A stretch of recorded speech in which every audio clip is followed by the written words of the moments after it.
കാമുകനുമായുള്ള ബന്ധം കണ്ടെത്തിയ ഭർത്താവിനെ ഭാര്യ കൊലപ്പെടുത്തി. ഭർത്താവിനെ ചായയിൽ വിഷം കലർത്തി കഴുത്ത് ഞെരിച്ച് കൊലപ്പെടുത്തിയ യുവതി ആത്മഹത്യയാണെന്ന് വരുത്തി തീർക്കാനായി കാമുകനോടൊപ്പം ചേർന്ന് ഇയാളുടെ മൃതദേഹം കെട്ടിത്തൂക്കുകയായിരുന്നു. ഉത്തർപ്രദേശിലെ ബറേലിയിലാണ് കാമുകനുമായുള്ള ബന്ധം കണ്ടെത്തിയ ഭർത്താവിനെ ഭാര്യ കൊലപ്പെടുത്തിയത്. കേഹാർ സിംഗ് എന്ന ആളാണ് കൊല്ലപ്പെട്ടത്.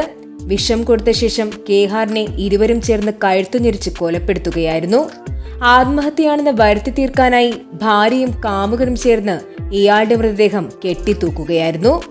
സംഭവത്തിൽ കേഹാറിന്റെ ഭാര്യ രേഖയെയും കാമുകൻ പിന്റുവിനെയുമാണ് പോലീസ് അറസ്റ്റ് ചെയ്തത്. കേഹാറിന്റെ മരണം ആത്മഹത്യയാണെന്നായിരുന്നു ആദ്യം എല്ലാവരും ധരിച്ചിരുന്നത്. എന്നാൽ മരണത്തിൽ സംശയം തോന്നിയ കേഹാറിന്റെ മൂത്ത സഹോദരൻ നൽകിയ പരാതിയിലാണ് സംഭവം പുറത്തുവരുന്നത്. കേഹാറിന് രേഖ ആദ്യം ചായയിൽ എലിവിഷം കൊടുത്ത് ബോധരഹിതനാക്കിയ ശേഷം രേഖയുടെ കാമുകനായ പിന്റുവെത്തി കഴുത്തു ഞെരിച്ചു കൊലപ്പെടുത്തി.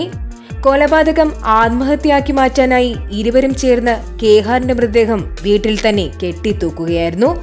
പിടിക്കപ്പെടാതിരിക്കാൻ കൃത്യം നടത്തിയതിന് പിന്നാലെ പിന്റു വീട് വിട്ടു പോവുകയും പിന്നാലെ രേഖ വീടിന്റെ വാതിൽ അകത്തുനിന്ന് കുറ്റിയിട്ട ശേഷം ഒച്ചത്തിൽ കരയാൻ തുടങ്ങി. ശബ്ദം കേട്ടു വന്ന അയൽവാസികൾ കേഹാർ തൂങ്ങി മരിച്ചതാണെന്ന് കരുതി പോലീസിനെ വിവരമറിയിച്ചു. പോസ്റ്റ്മോർട്ടം റിപ്പോർട്ടിൽ ശ്വാസം മുട്ടിയാണ് കേഹാർ മരിച്ചതെന്നുണ്ടായിരുന്നെങ്കിലും രാസപരിശോധനയിൽ ആന്തരികാവയവങ്ങളിൽ വിഷബാധ കണ്ടെത്തിയതിനെ തുടർന്നാണ് കൊലപാതകമാണെന്ന വിവരം പുറത്തുവരുന്നത്. പിന്നാലെ പോലീസ് നടത്തിയ ചോദ്യം ചെയ്യലിൽ രേഖ കുറ്റസമ്മതം നടത്തുകയായിരുന്നു.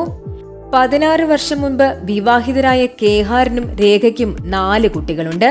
മെഡിക്കൽ കോളേജിലെ പാചകക്കാരിയായ രേഖ പിന്റുവെന്ന യുവാവുമായി അടുപ്പത്തിലാവുകയായിരുന്നു. ഈ ബന്ധം രേഖയുടെ ഭർത്താവായ കേഹാർ കണ്ടെത്തിയിരുന്നു. പിന്നാലെ രേഖയും കേഹാറും തമ്മിൽ തുടർച്ചയായി തർക്കങ്ങളുണ്ടായി. തങ്ങളുടെ ബന്ധത്തിന് കേഹാർ തടസ്സമാവുമെന്ന് മനസ്സിലാക്കിയതിന് പിന്നാലെ ഇരുവരും ചേർന്ന് കൃത്യം നടത്താൻ പദ്ധതിയിടുകയായിരുന്നു.